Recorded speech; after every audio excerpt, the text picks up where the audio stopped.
So thinking that you'll gain more muscle if you do more volume is a typical error made with beginners. And although beginners have good intentions and they have high hopes of where they can go, just like with any endeavor, the beginning is always the easiest to start.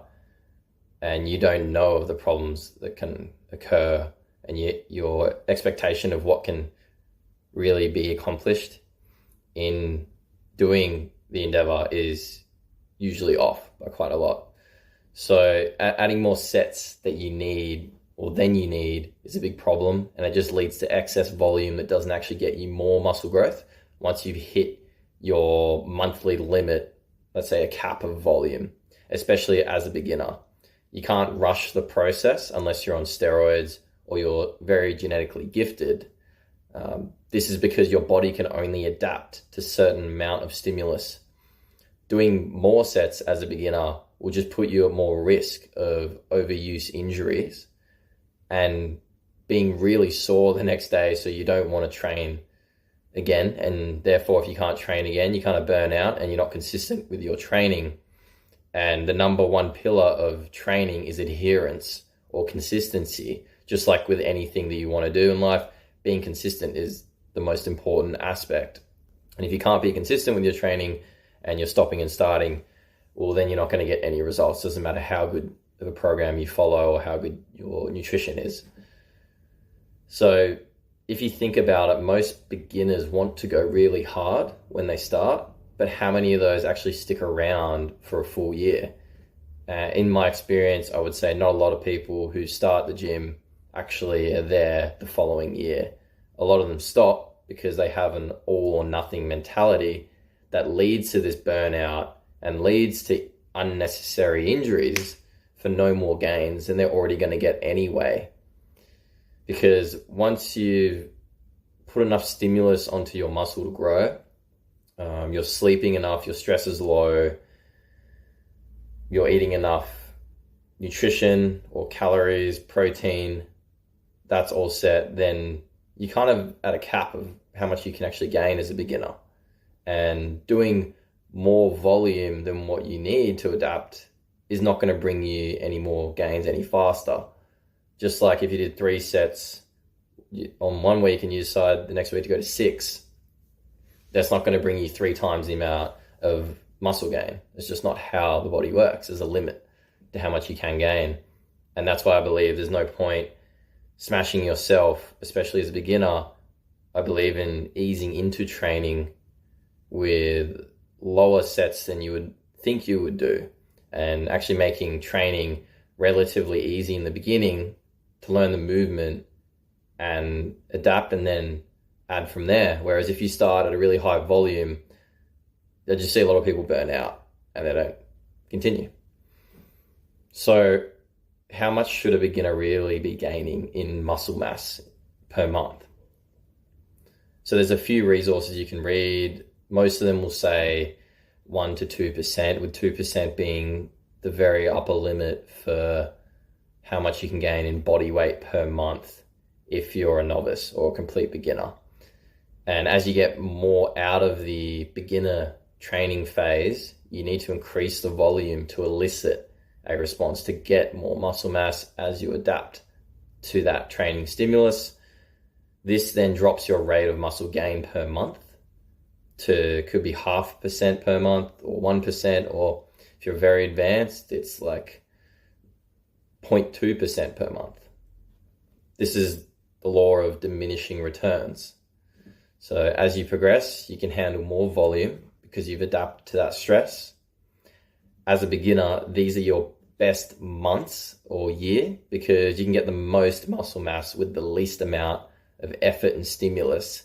So don't ruin the opportunity by going way over what your threshold is when all you need, it could be 2 sets.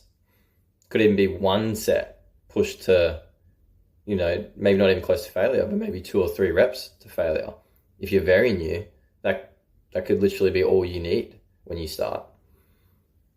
So I think that's the big advantage that beginners have, is that you can just do so much less than someone who's been training for 5 years And a lot of beginners will look at these other programs that people are doing with a lot of volume, and they built to that point over time.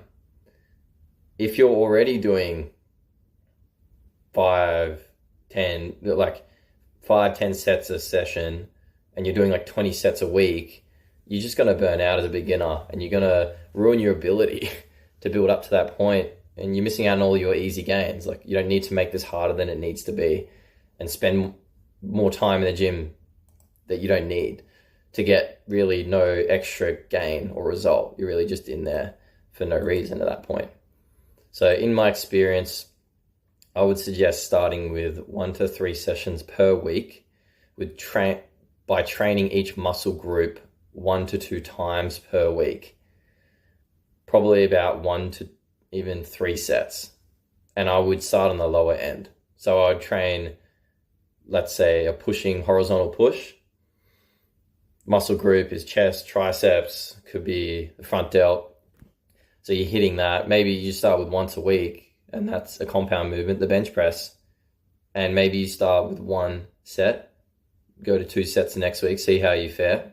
And your rep ranges are going to be usually higher for compound movements, usually about 8 to 10 for compound exercises, 10 to 15 for isolation and multi-joint exercises like the leg press. It's not a full compound because you're sitting down, but it is a multi-joint with the hip and knee.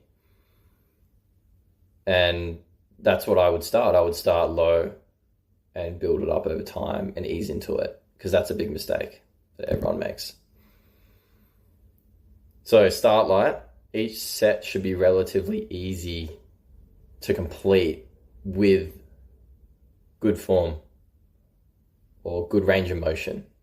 So you can leave about 3 to 4 reps in reserve per set. That's what I've seen to be a good starting point. And all this means is that let's say you could do 10 reps and you want to get to a point where you can do 10, but you can probably do 14 to begin.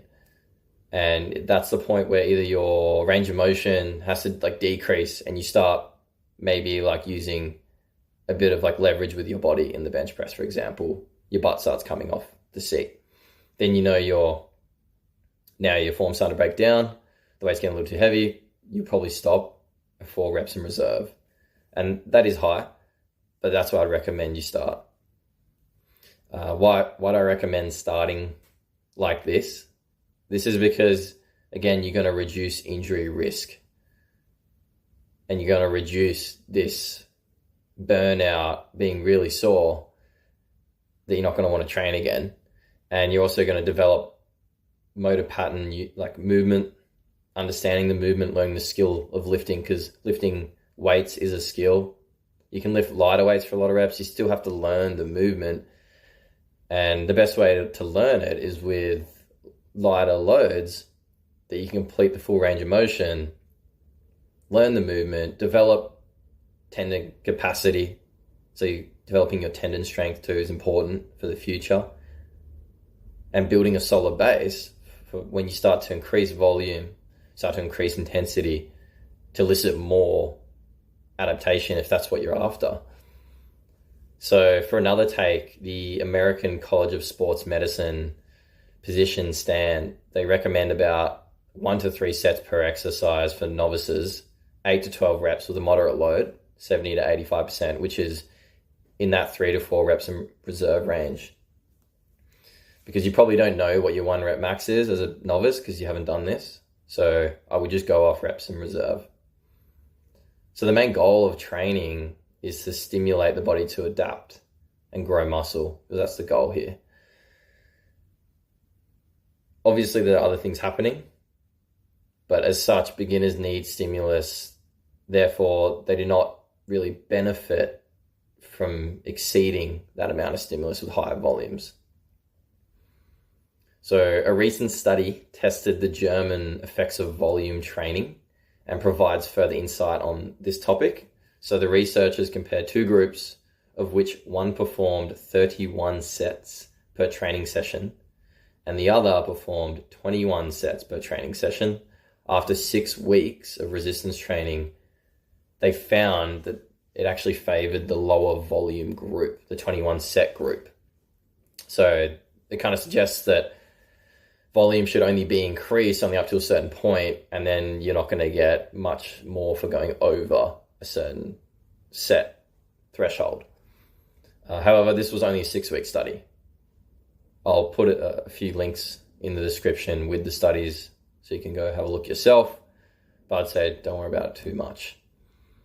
The Strength and Conditioning, or the Journal of Strength and Conditioning, has a great guide on evidence-based guidelines for resistance training and training volume. They go into depth on this. Here they have a table that gives you an example of how your training volume can be planned, which is periodized throughout a year. And they start here for 12 weeks, they're doing 7 to 10 sets. So that is even still, in my opinion, a little on the high end per week. I would probably you could even start with 2 to 4 sets for the first 1 to 6 weeks. 6 to 12, you could start to go to 7 to 10. I have another training chart here that I'll typically use to give myself a gauge of where beginners are at by their training level. And I kind of go off, so maintenance volume, minimum effective volume, maximal adaptable volume, maximal recoverable volume. So all this means is your maintenance volume is just what you need to maintain the mass you have. As a beginner, you don't have much. So you only need 1 set of push-ups per week, or 1 set of push-ups twice per week. As you move down the chart, 1 to 2 sets of push-ups 1 to 2 times per week. So 1 to 4 sets across the board for the week. And then as you're going across even further, it's 2 to 3 sets of push-ups 2 to 3 times per week. You're looking at 4 to 9 sets per muscle group per week. And then beyond that, 12 sets per week. And that's where I find hinders a lot of progress for people. But even at the beginner stage, you can hinder your progress at the maximal adaptable volume. Even though that is the optimal rate, I still believe you have to build to that over a 6-week, 4 to 6 week cycle. And trying to rush to get gains can hinder the progress that you're going to get from that.